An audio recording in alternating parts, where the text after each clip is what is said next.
എന്റെ പ്രിയമുള്ള സഹോദരങ്ങളെ, മക്കൾക്ക് പേരിടുമ്പോ നമ്മളൊക്കെ നമ്മുടെ മക്കൾക്ക് പേരിടുമ്പോൾ ഭർത്താവിന്റെയും ഭാര്യയുടെയും വാപ്പയുടെയും ഉമ്മയുടെയും പേരിന്റെ ഒന്നാമത്തെ അക്ഷരം തന്റെ മക്കൾക്ക് വേണമെന്ന് പറഞ്ഞിട്ട് അർത്ഥം പോലും നോക്കാതെ പേരിടുന്നവരുണ്ട്.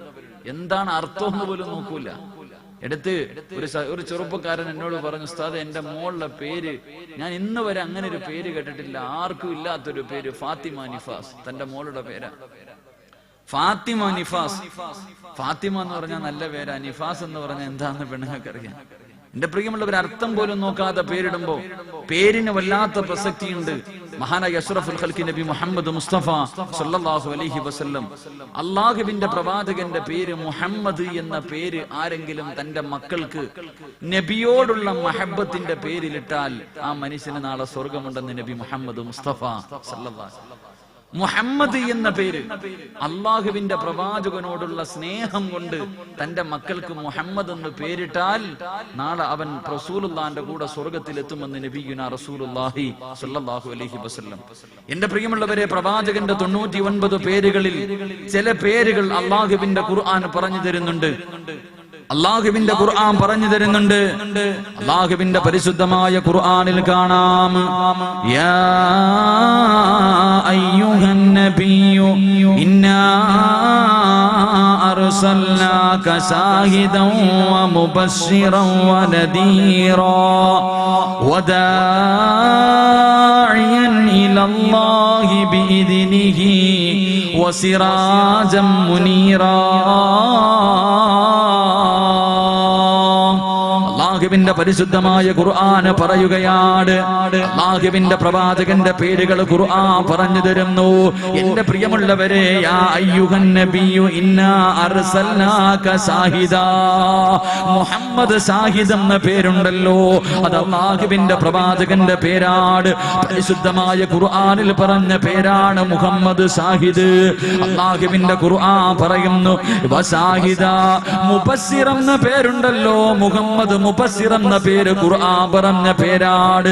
നദീർ എന്ന പേരുണ്ടല്ലോ, മുഹമ്മദ് നദീർ എന്ന പേര്, മുഹമ്മദ് ദാഴി എന്ന പേര്. എന്റെ പ്രിയമുള്ളവരെ, ഈ പേരുകൾ മുഴുവനും അല്ലാഹുവിന്റെ ഖുർആൻ പറഞ്ഞതാണ്. സിറാജ് എന്ന പേരുണ്ടല്ലോ, സിറാജ് എന്ന പേര് അല്ലാഹുവിന്റെ റസൂലിന്റെ പേരാണ്. പരിശുദ്ധമായ ഖുർആനിൽ പറഞ്ഞ പേരാണ് സിറാജ്. മുനീർ എന്ന് പറയുന്നത് അല്ലാഹുവിന്റെ റസൂലിന്റെ പേരുകളാണ്. എന്റെ പ്രിയമുള്ളവരെ, പരിശുദ്ധമായ ഖുർആൻ അല്ലാഹുവിന്റെ പ്രവാചകന്റെ പേരുകൾ നമുക്ക് പറഞ്ഞു തരുമ്പോൾ ആ പേരുകൾക്കിടയിൽ ഒരു പേര് കാണാം, മുബസ്സിറൻ വനദീറാ. അല്ലാഹുവിന്റെ പ്രവാചകന്റെ 99 പേരുകളിൽ ഒരു പേരാണ് മുന്നറിയിപ്പുകാരൻ, താക്കീതുകാരൻ. അല്ലാഹുവിന്റെ പ്രവാചകൻ മുന്നറിയിപ്പുകാരനായിരുന്നു. എന്റെ പ്രിയമുള്ളവരെ, ഒരുപാട് മുന്നറിയിപ്പുകൾ അല്ലാഹുവിന്റെ റസൂൽ നമുക്ക് പറഞ്ഞു തന്നിട്ടുണ്ട്. അല്ലാഹുവിന്റെ ഖുർആൻ നമുക്ക് ഒരുപാട് മുന്നറിയിപ്പുകളെ കുറിച്ച്, ഒരുപാട് താക്കീതുകളെ കുറിച്ച് അല്ലാഹുവിന്റെ റസൂൽ ഓർമ്മപ്പെടുത്തുന്നു. 12 താക്കീതുകളാണ് ഖുർആൻ നമുക്ക് പറഞ്ഞു തരുന്നത്. അല്ലാഹുവിന്റെ പരിശുദ്ധമായ ഖുർആനിന്റെ 114 സൂക്തങ്ങൾ ഞാനും നിങ്ങളും ഓതി നോക്കുമ്പോൾ, എന്റെ പ്രിയമുള്ളവരെ, 6666 ആയത്തുകള് ഞാനും നിങ്ങളും ഓതി നോക്കുമ്പോ അതിനകത്ത് അല്ലാഹുവിന്റെ ഖുർആൻ നമുക്ക് തരുന്ന താക്കീതുകൾ 12 എണ്ണമാണ്. 12 താക്കീതുകളാണ് അല്ലാഹുവിന്റെ ഖുർആൻ പറഞ്ഞു തരുന്നത്. നിസാരമായി തള്ളിക്കളയല്ലേ, നിസാരമായി തള്ളിക്കളയല്ലേ.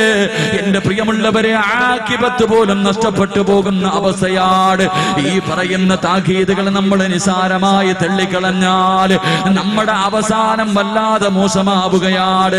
അവസാനം റബ്ബിന്റെ അദാബുകൾ കൊണ്ട് നിറച്ച നരകത്തിന്റെ കുണ്ടാരത്തിൽ കിടന്നു ഞാനും നിങ്ങളും ഉരുകേണ്ടി വരുമെന്ന് റസൂലുള്ളാഹി തങ്ങൾ പറഞ്ഞു തരുമ്പോൾ പാതിരാത്രി ഒരുമിച്ച് കൂടി എന്റെ പ്രിയമുള്ളവരോട് അല്ലാഹുവിന്റെ ഖുർആൻ പറഞ്ഞു തന്ന ഒന്നാമത്തെ താക്കീത് ഏതെന്നറിയുമോ? അല്ലാഹുവിന്റെ ഖുർആൻ പറഞ്ഞു തന്ന ഒന്നാമത്തെ താക്കീത് ഏതാ? അല്ലാഹുവിന്റെ റസൂൽ പറയുകയാ, ഇന്നല്ലാഹ ലാ യഗ്ഫിറു അയ്യുശ്റക ബിഹി വയഗ്ഫിറു മാ ദൂന ദാലിക ലിമൻ യശാ.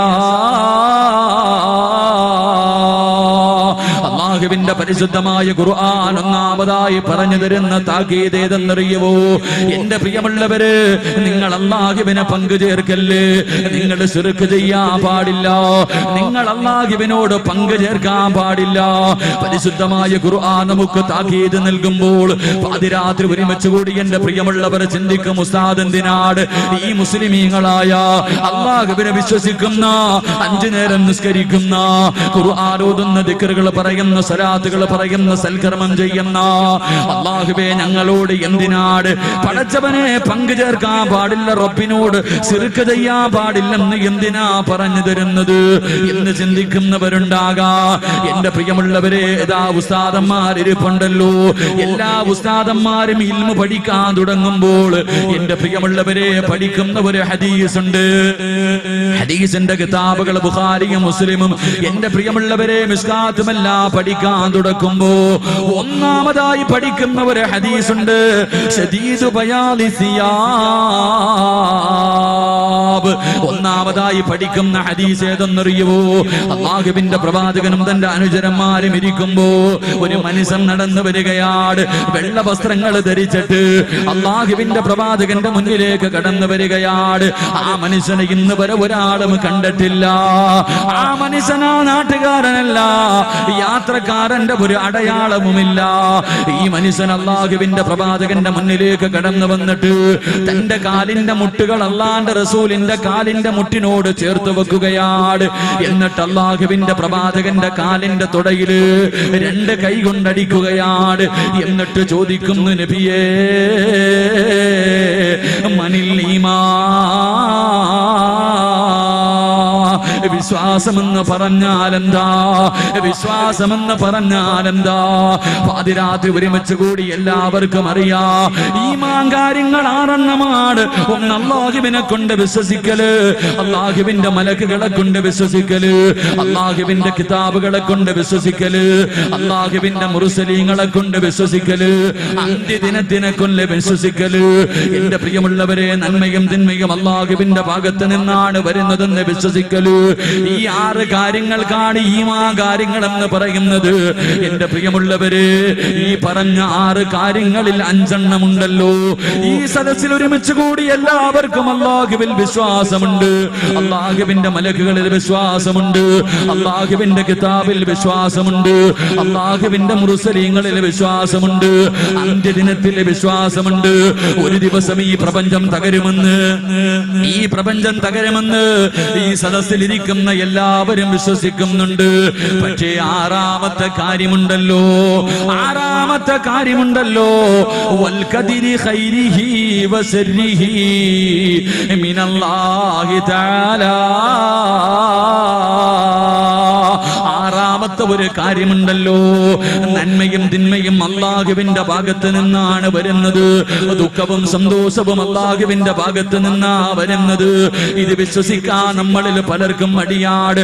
ദുഃഖങ്ങളും ദുരിതങ്ങളും വേദനകളും കടങ്ങളും നഷ്ടങ്ങളും പ്രശ്നങ്ങളും പ്രതിബന്ധങ്ങളും ജീവിതത്തിൽ ഒന്നിനു പുറകെ ഒന്നൊന്നായി ജീവിതത്തിലേക്ക് ദുഃഖങ്ങൾ മാത്രം കടന്നു വരുമ്പോൾ, വീടിനകത്ത് തമ്മിലടിയാകുമ്പോ, വീട്ടിലുള്ളവരെ മരണപ്പെടുമ്പോ, കച്ചവടം മുഴുവനും നഷ്ടത്തിലാകുമ്പോ, എന്റെ പ്രിയമുള്ളവരെ, നമ്മളിൽ പലരും പറയുന്ന ഒരു വാക്കുണ്ട്, നമുക്ക് വിശ്വസിക്കാൻ മടിയാട്, നമുക്ക് വിശ്വസിക്കാൻ മടിയാട്.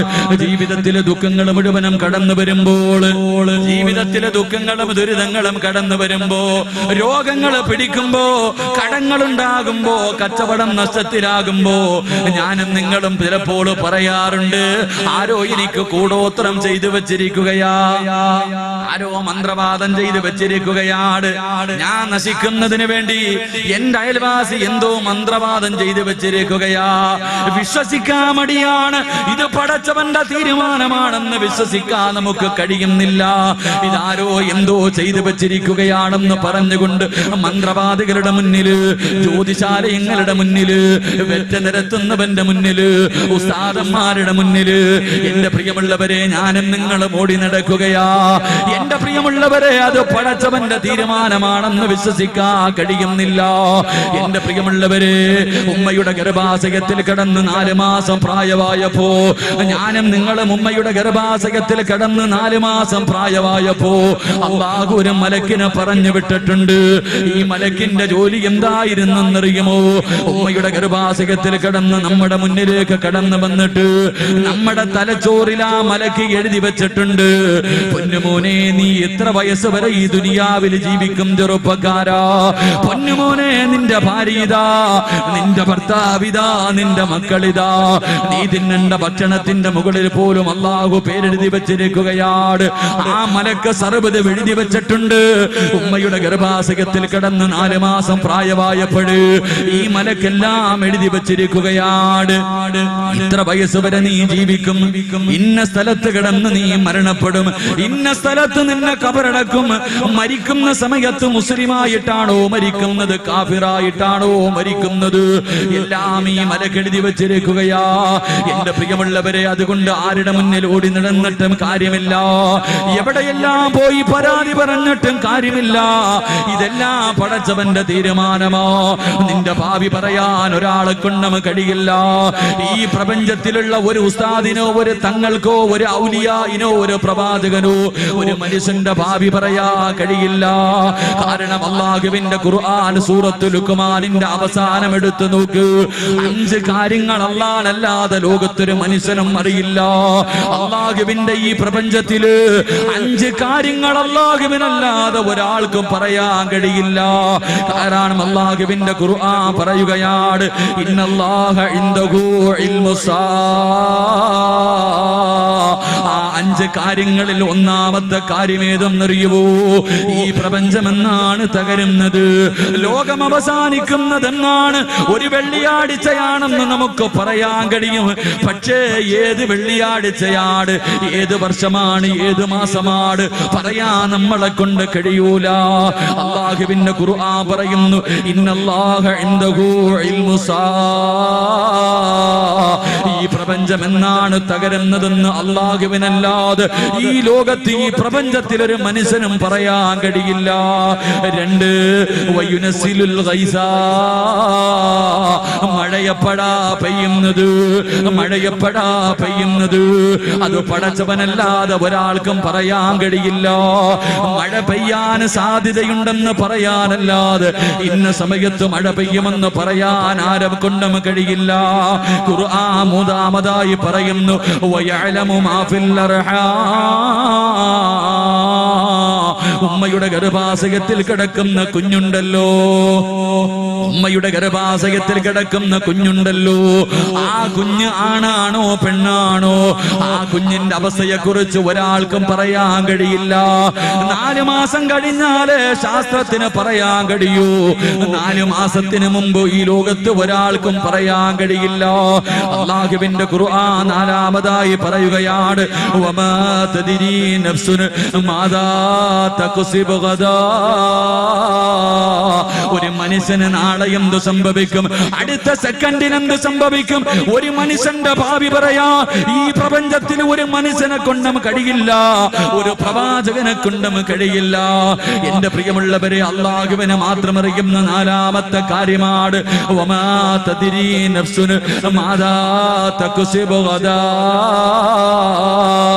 ഏത് ജ്യോതിശാലയത്തിന്റെ മുന്നിൽ പോയാൽ, എത്ര വലിയ കൊടും മന്ത്രവാദികളുടെ മുന്നിൽ പോയാൽ, പൊന്നുമോളെ നിനക്ക് നാളെയുണ്ടാകുന്ന ഒരു കാര്യത്തെ കുറിച്ച് പറഞ്ഞു തരാൻ കഴിയില്ല. 5ാമത്തെ കാര്യം ഏതെന്നറിയുമോ? വമാ തദ്രീ നഫ്സുൻ ബിഅയ്യി അർദിൻ തമൂത്. ഒരു മനുഷ്യൻ എവിടെ കിടന്നാ മരിക്കുന്നത്, ഒരു മനുഷ്യൻ എവിടെ കിടന്ന് എപ്പോഴും മരിക്കുമെന്ന് പറയാ, എവിടെ കബറടക്കുമെന്ന് പറയാ. അല്ലാഹുവിനല്ലാതെ ഈ പ്രപഞ്ചത്തിൽ ഒരാളെ കൊണ്ടും കഴിയില്ലെന്ന് ഖുർആൻ പറയുമ്പോൾ, പാതിരാത്രി കടന്നു വന്ന എന്റെ പ്രിയമുള്ളവര്, ദുഃഖങ്ങളും ദുരിതങ്ങളും കടങ്ങളും പ്രശ്നങ്ങളും എല്ലാം അല്ലാഹുവിന്റെ ഭാഗത്ത് നിന്നുണ്ടാകുന്നതാണ്. അല്ലാഹു തന്നെയല്ലേ പറഞ്ഞത്, പരിശുദ്ധമായ ഖുർആൻ തന്നെ പറയുകയാണ്, അല്ലാഹു തന്നെ പറയുകയാണ്, ഇന്നാ ഖലഖനൽ ഇൻസാന മിൻ നുത്ഫത്തിൻ അംശാജിൻ നബ്തലീ. അല്ല തന്നെ പറയുകയാ, പരിശുദ്ധമായ ഖുർആൻ പറയുകയാണ്, ഇന്നാ ഖലഖിനൽ ഇൻസാന മിൻ നുത്ഫത്തിൻ അംസാജിൻ നബ്തലി. എടാ മനുഷ്യ, നിന്നെ ഞാൻ സൃഷ്ടിച്ചിരിക്കുന്നത് എന്തിനാണെന്ന് നിനക്കറിയുവോ? ഒരു തുള്ളി ബീജത്തിൽ നിന്ന് നിന്നെ ഞാൻ സൃഷ്ടിച്ചിരിക്കുന്നത് നിന്നെ പരീക്ഷിക്കാനാണോ? നിന്നെ ദുനിയാവിലേക്ക് വിട്ടിരിക്കുന്നത് വെറുതെയല്ല, നിന്നെ പരീക്ഷിക്കുന്നതിന് വേണ്ടിയാണ് ഞാൻ നിന്നെ സൃഷ്ടിച്ചിരിക്കുന്നത്. അല്ലാഹുവിന്റെ ഖുർആൻ ചോദിക്കുകയാണ്, അഫഹസിബതും അന്നമാ ഖലഖനാകും അബസാ വഇന്നകും ഇലൈനാ ലാ തുർജഊൻ. നിന്നെ ഞാൻ സൃഷ്ടിച്ചിരിക്കുന്നത് വെറുതെയാണെന്ന് നിനക്ക് തോന്നുന്നുണ്ടോ? ഇല്ലടാ. അഫഹസിബതും അൻ തദ്ഖുലുൽ ജന്ന ഫലമ്മാ യഅതികും മസലുൽ ലദീന ഖലൗ മിൻ ഖബ്ലികും. അല്ലാഹുവിന്റെ ഖുർആൻ ചോദിക്കുകയാ, അഫഹസിബതും അൻ തദ്ഖുലുൽ ജന്ന, സ്വർഗ്ഗം നിനക്ക് വെറുതെ കിട്ടുമെന്ന് നീ കരുതുന്നോ ചെറുപ്പക്കാരാ? സ്വർഗ്ഗത്തിന് വെറുതെ അങ്ങ് പോകാമെന്ന് കരുതുന്നോ പൊന്നുമോള്? ഇല്ല പൊന്നുമോള്. അല്ലാഹുവിന്റെ ഖുർആൻ പറയുകയാണ്, അഫഹസിബതും അൻ തദ്ഖുലുൽ ജന്ന വലമ്മാ യഅതികും മസലുൽ ലദീന ഖലൗ മിൻ ഖബ്ലികും. നിന്റെ മുൻഗാമികൾ അനുഭവിച്ച ദുഃഖങ്ങളും ദുരിതങ്ങളും വേദനകളും പ്രശ്നങ്ങളും പ്രതിസന്ധികളും പ്രതിബന്ധങ്ങളും എല്ലാം അനുഭവിക്കാതെ നിനക്ക് സ്വർഗ്ഗത്തിൽ പോകാൻ കഴിയില്ല. എല്ലാം അനുഭവിക്കേണ്ടി വരും. നിന്റെ മുൻഗാമികൾ അനുഭവിച്ച ദുഃഖങ്ങൾ മുഴുവനും നിനക്ക് നേരിടേണ്ടി വരും. നിന്നെ ഞാൻ സൃഷ്ടിച്ചത് പരീക്ഷിക്കാൻ വേണ്ടിയാ. അല്ലാഹുവിന്റെ ഖുർആൻ തന്നെ പറയുന്നുണ്ട്, എങ്ങനെയാണ് എന്റെ അടിമയെ ഞാൻ പരീക്ഷിക്കുന്നതെന്നറിയുവോ? പാതിരാത്രി കിടന്നു വന്നങ്ങള്, പാതിരാത്രി കിടന്നു വന്നവര് ദുഃഖങ്ങളും ദുരിതങ്ങളും ജീവിതത്തിൽ കടന്നു വരുമ്പോ നീ വിചാരിക്കുന്നു, എന്നോട് റബ്ബിന് ദേഷ്യമുള്ളത് കൊണ്ടാ പടച്ചവൻ എനിക്കത് തന്നതെന്ന്. അല്ല ചെറുപ്പക്കാരാ, അല്ല പെങ്ങള്, അല്ലാഹു നിനക്ക് ദുഃഖം തന്നത് നിന്നോട് സ്നേഹമുള്ളത് കൊണ്ടാ, അല്ലാഹുവിന് നിന്നെ വല്ലാത്ത ഇഷ്ടമുള്ളത് കൊണ്ടാ. എന്റെ പ്രിയമുള്ളവരെ, അല്ലാഹുവിന് ചില അടിമകളുണ്ട്.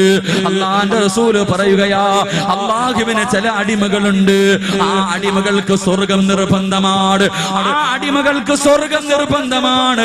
30, 40, 50 കൊല്ലം അവൻ ജീവിക്കുകയാ. 30, 40, 50 കൊല്ലം ജീവിച്ചിട്ട് സ്വർഗത്തിൽ പോകാനുള്ള ഒരു അമലും ആ മനുഷ്യൻ തന്റെ ജീവിതത്തിൽ ചെയ്തിട്ടില്ല. പക്ഷേ സ്വർഗം നിർബന്ധമാ. അവസാനം അല്ലാഹു അവന് സ്വർഗം കൊടുക്കാ ചെയ്യുന്നത് എന്തെന്നറിയുവോ? അല്ലാഹു അവന് മാരക രോഗങ്ങൾ കൊടുക്കുകയാണ്. പടച്ചവന് ക്യാൻസർ കൊടുക്കുകയാണ്. അവന്റെ കൈകാലുകൾ മുറിച്ചു മാറ്റുകയാണ്. അവന്റെ മക്കളെ മരിപ്പിക്കുകയാണ്. എന്റെ പ്രിയമുള്ളവരെ, നഷ്ടങ്ങൾ മാത്രം കൊടുക്കുകയാ. എല്ലാം കൊടുത്തിട്ട് അല്ലാഹു അവനെ കൊണ്ട് ശമിപ്പിക്കുകയാണ്. എന്നിട്ട് അതിനു പകരം അല്ലാഹു സ്വർഗം കൊടുക്കുമെന്ന് പ്രവാചകം പഠിപ്പിക്കുമ്പോ, എന്റെ പ്രിയമുള്ളവരെ, അല്ലാഹു ഇഷ്ടപ്പെട്ടവരെ അല്ലാഹു എങ്ങനെയാ പരീക്ഷിക്കുന്നതെന്നറിയുവോ? അല്ലാഹു ഇഷ്ടപ്പെട്ടവരെ അല്ലാഹു പരീക്ഷിക്കുന്നത് എങ്ങനെയെന്നറിയുമോ? അതും ഖുർആൻ തന്നെ പറഞ്ഞു തരുന്നുണ്ട്. അതും അല്ലാഹു തന്നെ പറഞ്ഞു തരുന്നുണ്ട്. അല്ലാഹു ഇഷ്ടപ്പെട്ടവർക്ക് അല്ലാഹു കൊടുക്കുന്ന പരീക്ഷണം എന്തെന്നറിയുമോ? അല്ലാഹു ഇഷ്ടപ്പെട്ടവർക്ക് അല്ലാഹു കൊടുക്കുന്ന പരീക്ഷണം എന്തെന്നറിയുമോ? വലനബ്ലുവന്നകും ബിശൈഇൻ മിനൽ ഖൗഫി വൽ ജൂഇ വനക്സിൻ മിനൽ അംവാലി വൽ അൻഫുസി വസമറാത്ത് വബശിരി സാബിരീൻ. അല്ലാഹ് പറയുന്നത്, അല്ലാഹ് ഇഷ്ടപ്പെട്ടവർക്ക് അല്ലാഹു കൊടുക്കുന്ന പരീക്ഷണം എന്തെന്നറിയുമോ? പാതിരാത്രി ഒരുമിച്ച് കൂടിയവര്, അല്ലാഹ് ഇഷ്ടപ്പെട്ടവർക്ക് അല്ലാഹു കൊടുക്കുന്ന പരീക്ഷണങ്ങൾ വലനബ്ലുവന്നകും ബിശൈഇൻ മിനൽ ഖൗഫ്. അല്ലാഹു ഭയം കൊടുക്കുകയാ, അല്ലാഹു വിശപ്പ് കൊടുക്കുകയാ, അല്ലാഹു കഷ്ടപ്പെടുത്തുകയാ, അവന്റെ സമ്പത്തുകൾ നഷ്ടപ്പെടുത്തുകയാ, അവന്റെ കച്ചവടങ്ങൾ നഷ്ടപ്പെടുത്തുകയാ, അവന് മാരക രോഗങ്ങൾ കൊടുക്കുകയാണ്. സ്വന്തം മക്കളുടെ മയ്യത്ത് വാപ്പയെ കൊണ്ട് കുളിപ്പിക്കും. ആ വാപ്പയെ കൊണ്ട് തന്നെ പൊന്നുമക്കളുടെ മയ്യത്ത് കബറടപ്പിക്കും. എന്നിട്ട് അല്ലാഹു പരീക്ഷിക്കുമെന്ന് ഖുർആൻ പരിചയപ്പെടുത്തുമ്പോൾ, എന്റെ പ്രിയമുള്ളവരെ, അല്ലാഹുവിന്റെ റസൂൽ പറയുകയാണ്, ഇന്ന അസദ്ദന്നാസി ബലാഗാ അൽ അംബിയാ. അല്ലാഹുവിന്റെ പ്രവാചകന് പറഞ്ഞു തരികയാ, ഈ പ്രപഞ്ചത്തിൽ അള്ളാഹു ഏറ്റവും കൂടുതൽ പരീക്ഷിച്ചത്, അള്ളാഹു ഈ പ്രപഞ്ചത്തിൽ ഏറ്റവും കൂടുതൽ പരീക്ഷിച്ചത് ആരെയെന്നറിയുവോ? അത് അള്ളാഹുവിന്റെ പ്രവാചകന്മാരെയായിരുന്നു. 1,24,000 പരം വരുന്ന പ്രവാചകന്മാരുണ്ടല്ലോ. അള്ളാഹു ഈ പ്രവാചകന്മാരെയാണ് ഏറ്റവും കൂടുതൽ വേദനിപ്പിച്ചത്. ഈ പ്രവാചകന്മാരിൽ ഏറ്റവും കൂടുതൽ കരഞ്ഞതാരെന്നറിയുവോ? അള്ളാഹു ഏറ്റവും കൂടുതൽ പരീക്ഷണം കൊടുത്തതാരെയെന്നറിയുവോ? ആദൻ നബി മുതൽ അഷ്റഫുൽ ഖൽഖായ തങ്ങൾ വരെയുള്ള ഈ പ്രവാചകന്മാരിൽ ഏറ്റവും കൂടുതൽ കണ്ണീര് കുടിച്ച പ്രവാചകൻ ഏതെന്നറിയുവോ? അത് മഹാനായ അഷ്റഫുൽ ഖൽഖ് നബി മുഹമ്മദ് മുസ്തഫ സല്ലല്ലാഹു അലൈഹി വസല്ലമ തങ്ങളായിരുന്നു. ഈ പ്രപഞ്ചം തന്നെ സൃഷ്ടിക്കാൻ കാരണക്കാരനായ അഷ്റഫുൽ ഖൽഖാണ് ജീവിതത്തിൽ ഏറ്റവും കൂടുതൽ ദുഃഖിച്ചത്, ഏറ്റവും കൂടുതൽ കരഞ്ഞത്, ഏറ്റവും കൂടുതൽ പട്ടിണി കിടന്നത്. എന്റെ പ്രിയമുള്ളവരെ, പാതിരാത്രി ഒരുമിച്ച് കൂടിയവരോട് അല്ലാഹുവിന് നിന്നോട് വെറുപ്പുള്ളത് കൊണ്ടല്ല, അല്ലാഹുവിന് നിന്നോട് വെറുപ്പുള്ളത് കൊണ്ടല്ല. അല്ലാഹു നിനക്ക് ദുഃഖം തരുന്നത്, രോഗം തരുന്നത്, കടം തരുന്നത്, കച്ചവടം നഷ്ടത്തിലാക്കുന്നത്, നിനക്ക് പ്രയാസങ്ങൾ തരുന്നത് അല്ലാഹുവിന് നിന്നെ വല്ലാത്ത ഇഷ്ടമുള്ളത് കൊണ്ടാ. എന്റെ പ്രിയമുള്ളവരെ, റസൂലുള്ളയാണ് ലോകത്തിലെ ഏറ്റവും കൂടുതൽ വേദനിച്ചത്. എന്തുകൊണ്ടെന്നറിയുമോ? റസൂലുള്ളാനെ ഇഷ്ടമില്ലാത്തത് കൊണ്ടല്ല. എന്റെ പ്രിയമുള്ളവരെ, പരിശുദ്ധമായ ഖുർആൻ എടുത്ത് നോക്ക്, 114 സൂറത്തുകളൊന്ന് കണ്ണോടിച്ച് നോക്ക്. എല്ലാ പ്രവാചകന്മാരുടെയും പേര് ഖുർആനിൽ പറഞ്ഞിട്ടുണ്ട്. ആദൻ നബിയുടെ പേര് പറഞ്ഞിട്ടുണ്ട്, ഇബ്രാഹിം നബിയുടെ പേര് പറഞ്ഞിട്ടുണ്ട്, നൂഹ് നബിയുടെ പേര് പറഞ്ഞിട്ടുണ്ട്, യഹ്യാ നബിയുടെ പേര് പറഞ്ഞിട്ടുണ്ട്, യാക്കൂബ് നബിയുടെ പേര് പറഞ്ഞിട്ടുണ്ട്, സുലൈമാൻ നബിയുടെ പേര് പറഞ്ഞിട്ടുണ്ട്, ഈസാ നബിയുടെ പേര് പറഞ്ഞിട്ടുണ്ട്. അല്ലാഹുവിന്റെ ഖുർആൻ എടുത്തു നോക്ക്. ഈ പറഞ്ഞ പ്രവാചകന്മാരുടെ പേര് പറയുന്ന ആയത്തൊന്ന് ഓതി നോക്കണം. എന്റെ പ്രിയമുള്ളവരെ, എല്ലാ ആയത്തിലും അല്ലാഹു പേരാണ് വിളിച്ചത്. യാ ആദം എന്നാണ് വിളിച്ചത്, നൂഹേ എന്നാണ് വിളിച്ചത്, ഇബ്രാഹിം എന്നാണ് വിളിച്ചത്, യാ യഹ്യാ ഖുദിൽ കിതാബ്, യഹ്യാ നബിയുടെ പേരാണ് വിളിച്ചത്. പക്ഷേ അഷ്റഫുൽ ഖൽഖായ തങ്ങളുണ്ടല്ലോ, അല്ലാഹുവിന്റെ പ്രവാചകന്റെ പേര് യാ മുഹമ്മദ് എന്ന് ഖുർആനിൽ ഒരു സ്ഥലത്ത് പോലും അല്ലാഹു വിളിച്ചിട്ടില്ല. കാരണം അത്രയ്ക്ക് ഇഷ്ടമായിരുന്നു പടച്ചവര്. അല്ലാഹുവിന്റെ റസൂലിനെ വല്ലാത്ത ഇഷ്ടമായിരുന്നു. നബിയെ, റസൂലേ, മുസമ്മിലേ, മുദ്ദസിറേ. എന്റെ പ്രിയമുള്ളവരെ, അല്ലാഹുവിന്റെ റസൂലിനെ വിളിച്ചത് അങ്ങനെയാണ്, മുഹമ്മദുർ റസൂലുള്ളാഹ്, മുഹമ്മദുർ റസൂലുള്ളാഹ്. എല്ലാ സ്ഥലത്തും അല്ലാഹു നബിയെ, റസൂലേ, റസൂലേ എന്നാ വിളിച്ചത്. കാരണം അല്ലാഹുവിന്റെ നബിയെ വല്ലാത്ത ഇഷ്ടമായിരുന്നു. ആ നബിയാണ് ലോകത്തിൽ ഏറ്റവും കൂടുതൽ കണ്ണീര് കുടിച്ചതെന്ന് എന്റെ പ്രിയമുള്ളവരെ ചരിത്രം പറഞ്ഞു തരുമ്പോൾ അല്ലാഹുവിന്റെ റസൂലിന് അല്ലാഹു കൊടുത്ത ഒന്നാമത്തെ പരീക്ഷമേതെന്നറിയുമോ? വലനബുലുവന്നകും ബിശൈഇൻ മിനൽ ഖൗഫ്. അല്ലാഹു ഇഷ്ടപ്പെട്ടവർക്ക് കൊടുക്കുന്ന ഒന്നാമത്തെ പരീക്ഷണം ഭയമാണ്. എന്റെ പ്രിയമുള്ളവരെ, ഭയപ്പെടുത്തുകയാ. എന്റെ റസൂലുള്ളയുണ്ടല്ലോ, അല്ലാഹുവിന്റെ പ്രവാചകനല്ലേ ലോകത്ത് ഏറ്റവും കൂടുതൽ പേടിച്ചിരുന്നത്. അല്ലാഹുവിന്റെ റസൂലിന്റെ ചരിത്രം എടുത്തു നോക്ക്.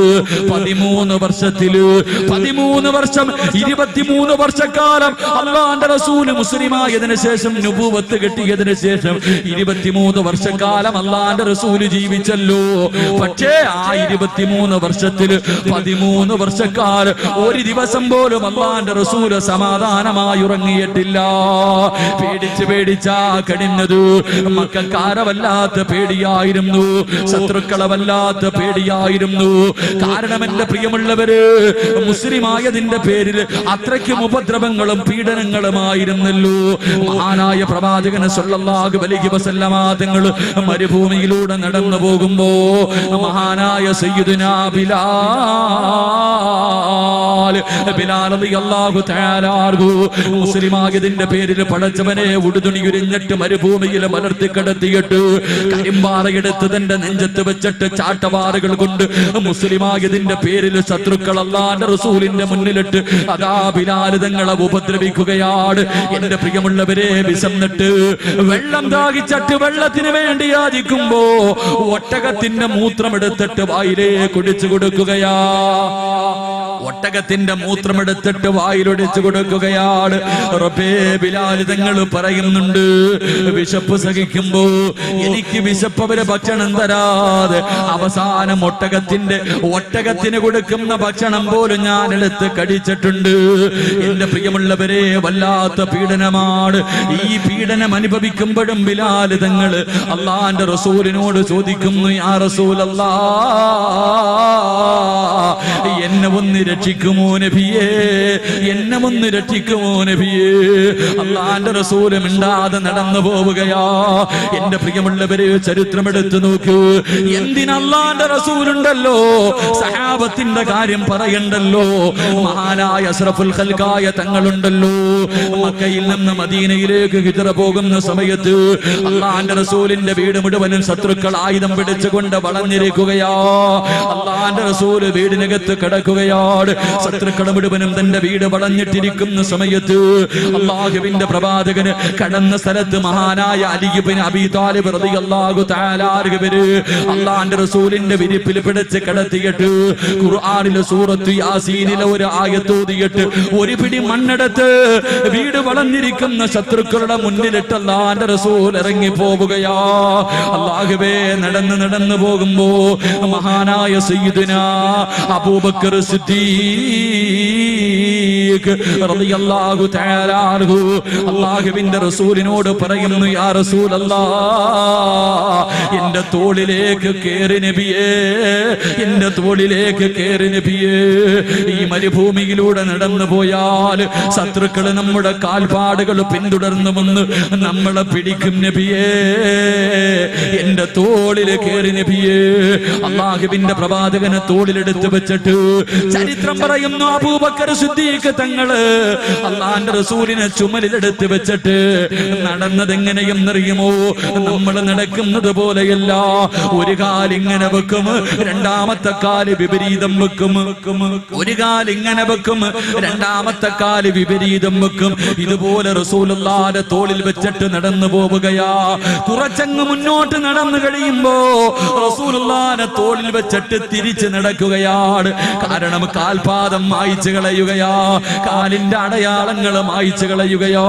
ഇതുപോലെ അള്ളാഹുവിന്റെ പ്രവാചകനെ കൊണ്ടുപോയി സൗർ ഗുഹയ്ക്കകത്ത് 3 ദിവസത്തോളം അള്ളാന്റെ റസൂല് വിശപ്പ് സഹിച്ചിട്ട് അതിനകത്ത് പട്ടിണി കിടന്ന് ചരിത്രം പഠിപ്പിക്കുമ്പോ പാതിരാത്രി കടന്നു വന്നവര് അള്ളാഹു ഇഷ്ടപ്പെട്ടവർക്ക് അള്ളാഹു കൊടുക്കുന്ന ഒന്നാമത്തെ പരീക്ഷണം പേടിയാ, ഭയം കൊടുത്ത് പരീക്ഷിക്കുകയാ. അത് നിന്നെ ഇഷ്ടമില്ലാത്തത് കൊണ്ടല്ല. നമ്മൾ ആരെയാ പേടിക്കേണ്ടത്? നമ്മളൊക്കെ മുസ്ലിമീങ്ങളാണല്ലോ, അന്ത്യദിനത്തിലെ വിശ്വസിക്കുന്നവരാണല്ലോ. നമ്മൾ ആരെയാ പേടിക്കേണ്ടത്? നമ്മുടെ രാജ്യം ആര് ഭരിക്കട്ടെ, ശത്രുക്കളെ മുഴുവനും ഒറ്റക്കെട്ടായിട്ട് നമുക്കെതിരെ തിരിയട്ടെ. നമ്മൾ ആരെയാ പേടിക്കേണ്ടത്? നമ്മൾ മരണവും കാത്തിരിക്കുന്നവരല്ലേ.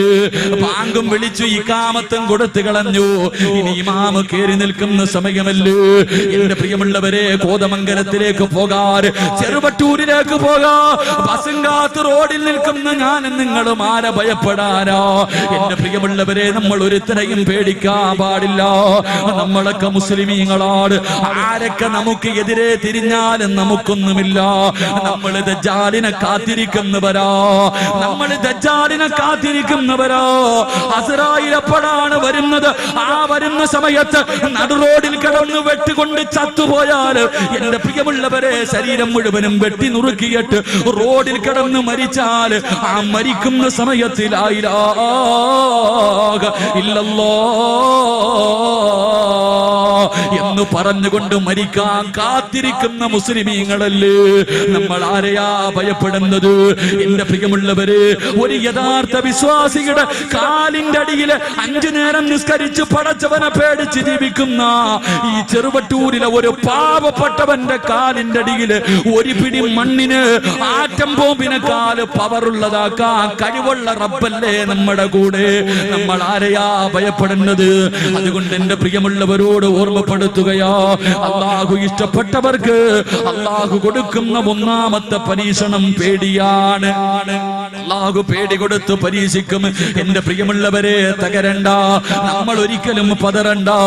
അള്ളാന്റെ റസൂലാണ് ജീവിതത്തിൽ ഏറ്റവും കൂടുതൽ പേടിച്ച് ജീവിച്ചത്. ഖുർആൻ രണ്ടാമതായി പറയുന്നു, പറയുന്നു, അള്ളാഹു ഇഷ്ടപ്പെട്ടവർക്ക് പടച്ചവൻ കൊടുക്കുന്ന രണ്ടാമത്തെ പരീക്ഷണമേതെന്നറിയുവോ? വൽജൂ, വിശപ്പ് കൊടുത്ത് പരീക്ഷിക്കുകയാ, വിശപ്പ് കൊടുത്ത് പരീക്ഷിക്കുകയാ. എന്റെ പ്രിയമുള്ളവരെ, ലോകത്ത് ഏറ്റവും കൂടുതൽ പട്ടിണി കിടന്നതാരാ? അല്ലാഹുവേ, ഈ പ്രപഞ്ചത്തിൽ ഏറ്റവും കൂടുതൽ പട്ടിണി കിടന്നതാരെന്നറിയുവോ? അത് മഹാനായ അഷ്റഫുൽ ഖൽഖ് നബി മുഹമ്മദ് മുസ്തഫ സല്ലല്ലാഹു അലൈഹി വസല്ലമ തങ്ങളായിരുന്നല്ലോ. അല്ലാഹുവേ, ശൈബ് അബീ താലിബ്, അല്ലാഹുവിന്റെ റസൂലും തന്റെ കുടുംബക്കാര്, തന്റെ സ്വഹാബത്തും അല്ലാഹുവേ, രണ്ട് മലഞ്ചരിവിനിടയിൽ കിടന്നത് 1 കൊല്ലമല്ല, 2 കൊല്ലമല്ല, 3 വർഷമാണ്. 3 വർഷക്കാലമല്ലേ പട്ടിണി കിടന്നത്. വിശപ്പ് സഹിക്കാൻ കഴിയാതെ പച്ചിലർ പറിച്ചു തിന്നുകയാണ്. വൃക്ഷത്തിന്റെ ഇലകൾ പറിച്ച് തിന്നിട്ട് ആട് കാസിക്കുന്നത് പോലെ കാസിക്കുകയാ. എന്റെ പ്രിയമുള്ളവര്, നമ്മുടെ വീട്ടിൽ വളർത്തുന്ന ആടുണ്ടല്ലോ, ആ ആട് കാസിക്കുന്നത് പോലെ റസൂലുള്ളാഹിയും തന്റെ സ്വഹാബത്തും ഇല പറിച്ച് തിന്നിട്ട്, വിശപ്പ് സഹിക്കാൻ കഴിയാതെ ഇല പറിച്ച് തിന്നിട്ട് അല്ലാഹുവിന്റെ റസൂലും സഹാബത്തും ആട് കാസിക്കുന്നത് പോലെ കാസിക്കുകയാ. സഹാബത്ത് പറയുന്നുണ്ട്, വിശപ്പ് സഹിക്കാൻ കഴിയാതെ റബ്ബേ, ഇലയുടെ മുകളിലൂടെ നടന്നു പോകുന്ന പുഴുക്കളെ പോലും ഞങ്ങൾ കണ്ണടച്ചിട്ട് പിടിച്ച് തിന്നിട്ടുണ്ട്. എന്റെ പ്രിയമുള്ളവരെ, വല്ലാത്ത പട്ടിണിയായിരുന്നല്ലോ. മഹാനായ റസൂലുള്ളാഹി തങ്ങളുണ്ടല്ലോ, തന്റെ അനുജനന്മാര് മുഴുവനും വയറ്റത്ത് 1 കല്ല് വെച്ച് കെട്ടിയിട്ട് നടക്കുമ്പോ റസൂലുള്ള 2 കല്ലല്ലേ കെട്ടിവെച്ചിട്ട് നടന്നത്. ഇതൊക്കെ വളർന്നു വരുന്ന യുവതലമുറയോട് പറഞ്ഞു കൊടുത്താ നമ്മുടെ മക്കള് ചോദിക്കും, ഉസ്താദേ, വിശപ്പ് മാറാൻ കല്ല് കെട്ടിയാ മതിയോ? വയറ്റത്ത് കല്ല് കെട്ടിയിട്ട് നടന്നാ വിശപ്പ് മാറുവോ? നമ്മുടെ മക്കൾ ഇങ്ങനെ ചോദിക്കുന്നവരാ. ഇതൊക്കെ വിശ്വസിക്കാൻ മടിയാ. എന്റെ പ്രിയമുള്ള പെങ്ങളെ, ഒരു ദിവസം അല്ലാഹുവിന്റെ റസൂൽ വിശന്ന് വലഞ്ഞുകൊണ്ട് വീട്ടിലേക്ക് കയറി വരികയാണ്. ആയിഷ ബീവിയുടെ വീട്ടിലേക്ക് കടന്നു വന്നിട്ട് അല്ലാഹുവിന്റെ റസൂൽ ചോദിക്കുന്നു, ആയിഷ, വിശക്കുന്നു ആയിഷ, വിശക്കുന്നു ആയിഷ, എനിക്ക് വല്ലതുമൊന്ന് തിന്നാൻ തരുമോ ആയിഷ? വിശക്കുന്ന വയറോടെ വീട്ടിൽ കയറി വന്ന് ഭർത്താവ് ഭക്ഷണം ചോദിക്കുമ്പോ ആയിഷ ബീവി റളിയല്ലാഹു തആല നിന്ന് കരയുകയാണ്. അല്ലാഹുവിന്റെ റസൂലിന് കൊടുക്കാൻ പച്ചവെള്ളം പോലും വീടിനകത്തില്ല. അല്ലാഹുവിന്റെ റസൂലിന് കൊടുക്കാൻ പച്ചവെള്ളം പോലും വീടിനകത്തില്ല. ആയിഷ ബീവി റളിയല്ലാഹു തആല കരയുമ്പോ അല്ലാഹുവിന്റെ റസൂല് കരയുന്ന ഭാര്യയെ കെട്ടിപ്പിടിച്ചിട്ട് അവിടുന്ന് പറയുന്നു, ആയിഷ, കരയല്ലേ ആയിഷ, കരയല്ലേ ആയിഷ, ഭക്ഷണമില്ലെങ്കിൽ കുഴപ്പമില്ല ആയിഷ, ഇന്ന് ഞാൻ സുന്നത്ത് നോമ്പ് പിടിച്ചുകൊള്ളാം ആയിഷ. എന്റെ പ്രിയമുള്ളവരെ, റസൂലുള്ളാഹിന്റെ ജീവിത ചരിത്രം എടുത്ത് വായിച്ചു നോക്ക്. വഫാത്താകുന്നതിന്റെ തലേ ദിവസമുണ്ടല്ലോ, റസൂലുള്ളാഹി തങ്ങൾ വഫാത്താകുന്നതിന്റെ, എന്റെ പ്രിയമുള്ളവരെ, റബീഉൽ അവ്വൽ 11-ാം തീയതി ഉണ്ടല്ലോ, അല്ലാഹുവിന്റെ റസൂലിന്റെ വീടിനകത്ത് വിളക്ക് കത്തിക്കുന്നില്ല. വൈകുന്നേര സമയമായി വിളക്ക് കത്തിക്കുന്നില്ല. അല്ലാഹുവിന്റെ റസൂൽ രോഗം പിടിച്ച് കിടക്കുകയാണ്. അല്ലാഹുവിന്റെ റസൂൽ രോഗം പിടിച്ച് കിടക്കുകയാണ്. അല്ലാഹുവിന്റെ റസൂൽ ചോദിക്കുന്നു, ആയിഷ, എന്തേ ആയിഷ വിളക്ക് കത്തിക്കാത്തത്? എന്തേ ആയിഷ വിളക്ക് കത്തിക്കാത്തത്? അല്ലാഹുവിന്റെ റസൂൽ ചോദിക്കുമ്പോ ആയിഷ ബീവി മിണ്ടാതെ മാറി നിൽക്കുകയാ. കാരണം വിളക്കിൽ ഒഴിക്കാനുള്ള എണ്ണ വീടിനകത്തില്ല. അല്ലാഹുവിന്റെ റസൂലിന്റെ വീടിന്റെ അവസ്ഥ എന്തെന്നറിയുവോ? എന്റെ പ്രിയമുള്ളവരെ, വഫാത്താകുന്നതിന്റെ തലേ ദിവസം, എന്റെ മുസ്ലിമല്ല, അല്ലാഹുവേ പടച്ചവരെ, അധികാരം കയ്യിൽ കിട്ടിയിരുന്ന സമയമാണല്ലോ. അല്ലാഹുവിന്റെ റസൂലിന്റെ വീടിനകത്ത് വിളക്കി ഒഴിക്കാനുള്ള എണ്ണയില്ല. എണ്ണയില്ലെന്ന് പ്രവാചകനോട് പറഞ്ഞ അല്ലാഹുവിന്റെ റസൂലിന്റെ മനസ്സ് വേദനിക്കുമെന്ന് കരുതിയിട്ട് ആയിഷ ബീബി മിണ്ടാതെ മാറി നിൽക്കുകയാ. അല്ലാഹുവിന്റെ റസൂല് കുറെ കഴിഞ്ഞിട്ട് പിന്നെയും ചോദിക്കുന്നു, ആയിഷ, എന്തേ ആയിഷ വിളക്ക് കത്തിക്കാത്തത്? കരഞ്ഞുകൊണ്ട് പറയുന്നു, നബിയേ, യാ റസൂലല്ലാഹ്, വിളക്കിൽ ഒഴിക്കാനുള്ള എണ്ണയില്ല നബിയേ, വിളക്കിൽ ഒഴിക്കാനുള്ള എണ്ണയില്ല നബിയേ. അല്ലാഹുവിന്റെ റസൂല് പറയുന്നു, അൽഹംദുലില്ലാഹ്, അൽഹംദുലില്ലാഹ്, എന്റെ പ്രിയമുള്ളവരെ പഠിക്ക്. നമ്മുടെ മക്കൾക്ക് ഒരു നേരമെങ്കിലും പട്ടിണിയിരിക്കാൻ അറിയുമോ? നമ്മുടെ മക്കൾക്ക് ഒരു നേരമെങ്കിലും കൃത്യമായി ഭക്ഷണം കഴിക്കുന്ന സമയത്ത് മക്കള് ചോദിച്ചിട്ട് ഭക്ഷണം കൊടുത്തില്ലെങ്കിൽ നമ്മുടെ മക്കൾ എന്തെല്ലാം പറയും? വാശി പിടിക്കുമല്ലോ, ചൂടാകുമല്ലോ. എങ്കിൽ അല്ലാഹുവിന്റെ റസൂലിന്റെ വീട് എങ്ങനെയായിരുന്നെന്നറിയുമോ? ആയിഷ ബീവി പറയുന്നുണ്ട്, എന്റെ വീട്ടിലെങ്ങാണ് ലൗകാന ഇന്ധനാ ദുഹിനൻ, എന്റെ വീട്ടിലെങ്ങാണം വിളക്കിലൊഴിക്കുന്ന എണ്ണയുണ്ടായിരുന്നെങ്കിൽ, എന്റെ വീട്ടിലെങ്ങാണം വിളക്കിലൊഴിക്കുന്ന എണ്ണയുണ്ടായിരുന്നെങ്കിൽ വിശപ്പ് കാരണം ഞാനതെടുത്ത് കുടിക്കുമായിരുന്നു എന്ന് അല്ലാഹുവിന്റെ റസൂലിന്റെ പ്രിയപ്പെട്ട ഭാര്യ പറയുമ്പോ, എന്റെ പ്രിയമുള്ളവരെ, എന്റെ പ്രിയമുള്ള പെങ്ങളെ, പഠിക്കു പൊന്നുമോള്. നിന്റെ ഉപ്പ ഒരുപാട് പട്ടിണി കിടത്തിയിട്ട് നിന്നെ പോറ്റി വളർത്തിയതാ, ഇന്ന് നീ മറന്നുപോയല്ലോ. ഇന്ന് നമ്മൾ പലരും അത് മറന്നുപോയല്ലോ. മഹാനായ അസ്റഫുൽ ഖൽഖായ തങ്ങളുടെ ജീവിതം എങ്ങനെയെന്നറിയുമോ? ഒരു ദിവസം അല്ലാഹുവിന്റെ റസൂല് വീട്ടിലേക്ക് കടന്നു വരികയാ. അല്ലാഹുവിന്റെ റസൂല് വീട്ടിലേക്ക് കടന്നു വരുമ്പോ ഫാത്തിമ ബീവി റളിയല്ലാഹു തആല അൻഹയുടെ വീടിനകത്ത് വല്ലാത്ത കരച്ചിലാട്. തന്റെ പൊന്നുമോളുടെ വീടിനകത്ത് കടന്ന് രണ്ട് മക്കളും കരയുകയാണ്. അല്ലാഹുവിന്റെ റസൂല് വീടിനകത്ത് കടന്നു ചെല്ലുമ്പോ ഹസൻ ഹുസൈൻ റളിയല്ലാഹു തആല അൻഹുമാ രണ്ട് കുഞ്ഞുങ്ങൾ കിടന്ന് കരയുകയാണ്. അല്ലാഹുവിന്റെ റസൂല് പറയുന്നു, മോളെ ഫാത്തിമ, മക്കൾക്ക് പാല് കൊടുക്കു ഫാത്തിമ, മക്കൾക്ക് പാല് കൊടുക്കു ഫാത്തിമ. അല്ലാഹുവിന്റെ റസൂല് പറഞ്ഞിട്ട് സഹാബത്തിന്റെ മുന്നിലേക്ക് കടക്കുകയാണ്. പിന്നെയും വീടിനകത്ത് കരച്ചരാട്. അപ്പോഴും വിളിച്ചു പറഞ്ഞു, ഫാത്തിമ, മക്കൾക്ക് പാല് കൊടുക്കും മോളെ. രണ്ടാമതും വിളിച്ചു പറഞ്ഞു, മൂന്നാമതും വിളിച്ചു പറഞ്ഞു. 3 പ്രാവശ്യം പറഞ്ഞിട്ടും മക്കള് കിടന്ന് കരയുകയാണ്. അല്ലാഹുവിന്റെ റസൂലിന് ദേഷ്യം വന്നു. അല്ലാഹുവിന്റെ റസൂല് വീടിനകത്തേക്ക് കടന്നു വന്നിട്ട് അവിടെന്ന് ചോദിക്കുന്നു, മോളെ ഫാത്തിമ, ഈ മക്കള് വിശന്ന് കരഞ്ഞിട്ട് നീ എന്തേ പാല് കൊടുക്കാത്തത്? നിനക്ക് കരുണയില്ലേ ഫാത്തിമ? നിനക്ക് ദയയില്ലേ ഫാത്തിമ? നിന്റെ മക്കള് കിടന്ന് കരഞ്ഞിട്ട് പാല് കൊടുക്കാത്തത് എന്ത് എന്ന് അല്ലാഹുവിന്റെ പ്രവാചകൻ തന്റെ പ്രിയപ്പെട്ട പൊന്നുമോളോട് ചോദിക്കുമ്പോ, അല്ലാഹുവേ, ഫാത്തിമ ബീബിക്ക് സഹിക്കാൻ കഴിഞ്ഞില്ല. തേങ്ങി തേങ്ങി കരയുകയാണ്. എന്റെ പ്രിയമുള്ളവരെ, ഫാത്തിമ ബീബി ഇരുന്ന് പൊട്ടിക്കരയുകയാണ്. തന്റെ പൊന്നുമോട് കരയുന്നത് കണ്ടപ്പോ കാരുണ്യത്തിന്റെ പ്രവാചകനുണ്ടല്ലോ, സഹിക്കാൻ കഴിഞ്ഞില്ല. കരളിന്റെ കഷ്ടമല്ലേ. പൊന്നുമോട് കരയുന്നത് കണ്ടപ്പോൾ അടുത്ത് ചെന്നിട്ട് റസൂലുള്ളാഹി ചോദിക്കുന്നു, മാ തബ്കീകി യാ ഫാത്തിമ, എന്തേ പൊന്നുമോളെ കരയുന്നത്? എന്തേ പൊന്നുമോളെ കരയുന്നത്? അല്ലാഹുവിന്റെ റസൂലിനോട് ഫാത്തിമ ബീബി പറയുന്നു, വാപ്പാ, ഭക്ഷണം കഴിച്ചിട്ട് 3 ദിവസമായിപ്പാ. ഭക്ഷണം കഴിച്ചിട്ട് 3 ദിവസമായി.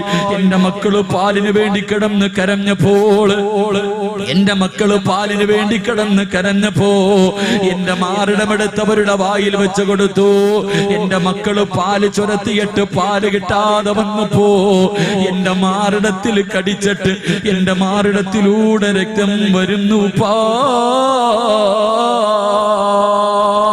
ചിന്തിക്കു കുഞ്ഞുമോളെ, പാല് കൊടുക്കുന്ന മാറിടത്തിലൂടെ പാലിന് പകരം രക്തം വരികയാ. പട്ടിണി കിടന്നിട്ട് രക്തം വരികയാ.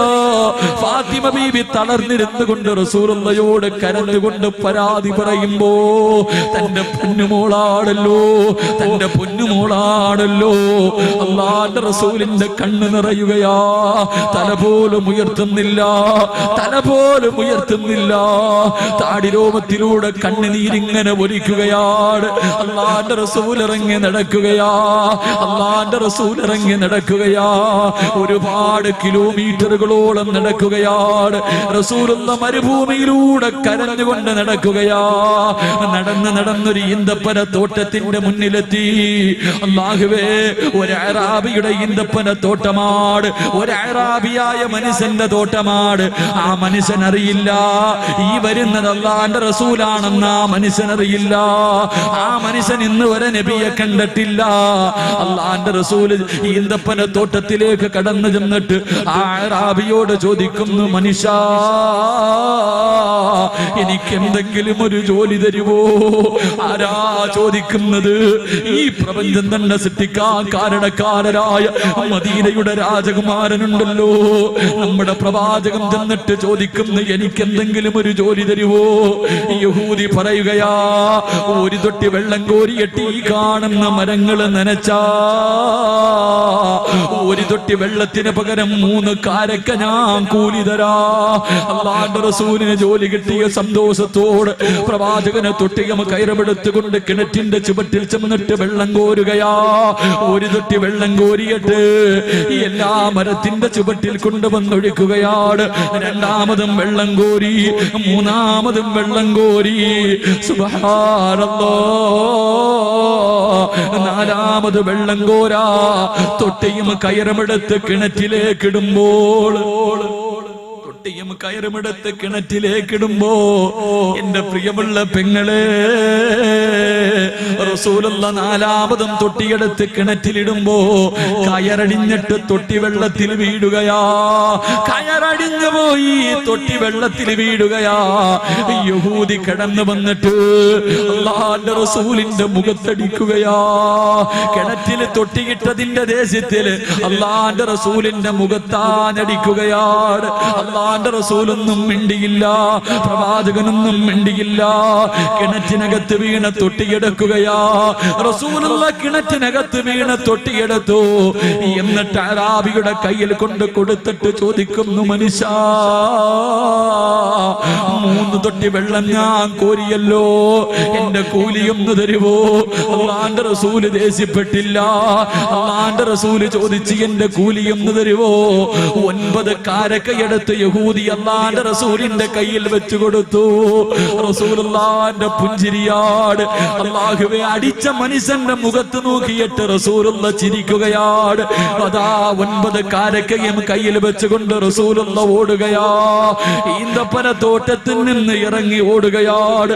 ഓടി തന്റെ പൊന്നുമോള് ഫാത്തിമ വീടിനകത്തേക്ക് ഓടിച്ചെന്നിട്ട് വിശന്ന് തളർന്നു കിടക്കുന്ന 2 മക്കളെ എടുത്ത് മടിയിൽ വെച്ചിട്ട് അല്ലാഹുവിന്റെ റസൂല് കാരക്കയെടുത്ത് മക്കളുടെ വായിൽ വെച്ച് കൊടുക്കുകയാ. അല്ലാഹുവേ, ആ മക്കള് വളരെ ആഗ്രഹത്തോടെ അത് തിന്നുകൊണ്ടിരിക്കുകയാണ്. തന്റെ മാറിടത്തിലൂടെ പട്ടിണി ഇരുന്നിട്ട് പാലിന് പകരം രക്തമൊലിപ്പിച്ചുകൊണ്ട് വീടിനകത്തിരുന്ന് കരഞ്ഞ പൊന്നുമോള് ഫാത്തിമ അല്ലാഹുവിന്റെ റസൂൽ അടുത്ത് വിളിച്ചിട്ട് ഈത്തപ്പഴമെടുത്ത് തന്റെ കയ്യിൽ കൊടുക്കുമ്പോ ഫാത്തിമ ബീവി നോക്കുമ്പോ റസൂലുള്ളാഹിന്റെ മുഖം ചുമന്ന് കിടക്കുകയാ. പ്രവാചകന്റെ മുഖം ചുമന്ന് കിടക്കുകയാ. അല്ലാഹുവിന്റെ റസൂല് തന്റെ പൊന്നുമോള് കാണാതിരിക്കാൻ ഇങ്ങനെ മറച്ചു പിടിക്കുകയാ. ഫാത്തിമ ബീവി ഉപ്പാന്റെ മുഖം ചുമന്ന് കിടക്കുമ്പോ അവിടുന്ന് ചോദിച്ചു, വാപ്പാ, ഉപ്പാനെ ആരാടിച്ചത്? കൈയുടെ പാടുണ്ടല്ലോ, കൈയുടെ വിരലുകൾക്കിലെ പാടല്ലാന്റെ റസൂലിന്റെ മുഖത്ത് കിടക്കുകയാ. ഫാത്തിമ ചോദിച്ചു, ഉപ്പാരാ ഉപ്പാനെ തല്ലിയത്? ഫാത്തിമ ബീബി കരഞ്ഞുകൊണ്ട് ചോദിക്കുമ്പോ റസൂലുള്ള നടന്ന സംഭവം പറയുകയാ. അല്ലാഹുവിന്റെ റസൂലിന്റെ പൊന്നുമോള് വീടിനകത്തിരുന്ന് കരയുമ്പോ വാപ്പ തന്റെ പൊന്നുമോളെ ചേർത്ത് പിടിച്ചിട്ട് പറയുന്നു, ഫാത്തിമ, നമ്മുടെ മക്കളുടെ മുഖത്തേക്കൊന്ന് നോക്ക് ഫാത്തിമ, നിന്റെ മക്കളുടെ മുഖത്തേക്കൊന്ന് നോക്ക് ഫാത്തിമ. ഭക്ഷണം കിട്ടിയ സന്തോഷത്തോടെ ആ കുഞ്ഞുങ്ങളുടെ ചിരിയൊന്ന് നോക്ക് ഫാത്തിമ. എന്റെ പ്രിയമുള്ളവര്, ഈ റസൂലുള്ള വയറ്റിലെ കല്ല് വെച്ച് കെട്ടിക്കെട്ട് നടന്നു പോകുമ്പോ ജിബ്രീല് കരഞ്ഞുകൊണ്ട് ചോദിക്കുന്നു, യാ റസൂലല്ലാഹ്, എന്തിനാ നബിയേ ഇങ്ങനെ പട്ടിണി കിടക്കുന്നത്? എന്തിനാ ഇങ്ങനെ വിശന്ന് നടക്കുന്നത്? വയറ്റില് കല്ല് വെച്ച് കെട്ടിക്കെട്ട് നടക്കുന്നത് കാണാൻ കഴിയുന്നില്ല നബിയേ, ഒന്ന് അനുവാദം തരുമോ? ഈ കാണുന്ന ഉഹദ് മല ഞാൻ സ്വർണമാക്കി തരാ നബിയേ. എവിടെ പോയാലും കൂടെ വരും നബിയേ, എവിടെ പോയാലും കൂടെ വരും നബിയേ. അല്ലാഹുവിന്റെ റസൂല് പറയുന്നു, ജിബ്രീൽ, എനിക്ക് പണം വേണ്ട ജിബ്രീൽ, എനിക്ക് സമ്പത്ത് വേണ്ട ജിബ്രീൽ, എനിക്ക് സ്വർണ്ണക്കെട്ട് വേണ്ട ജിബ്രീൽ, എനിക്ക് പാവപ്പെട്ടവനെ പോലെ ജീവിച്ച് പാവപ്പെട്ടവനെ പോലെ വഫാത്തായി നാളെ പാവപ്പെട്ടവരുടെ കൂട്ടത്തിൽ പടച്ചവന്റെ കോടതിയിൽ ഒരുമിച്ച് കൂടണം ജിബ്രീൽ. അതുകൊണ്ട് എന്റെ പ്രിയമുള്ളവരെ പട്ടിണി കടന്നു വരുമ്പോ പൈസ നിരോധിച്ചപ്പോ എന്റെ പ്രിയമുള്ളവരെ എല്ലാവരും പ്രയാസത്തിലാ. അല്ലാഹുവിന്റെ റസൂല് പറയുന്നു, അല്ലാഹുവിന്റെ ഖുർആൻ പറയുന്നു, അല്ലാഹ് ഇഷ്ടപ്പെട്ട അടിമയ്ക്ക് കൊടുക്കുന്ന രണ്ടാമത്തെ പരീക്ഷണം വൽജൂ. അല്ലാഹു അവന് വിശപ്പ് കൊടുത്ത് പരീക്ഷിക്കുമെന്ന് നബിയുനാ റസൂലുള്ളാഹി സ്വല്ലല്ലാഹു അലൈഹി വസല്ലം.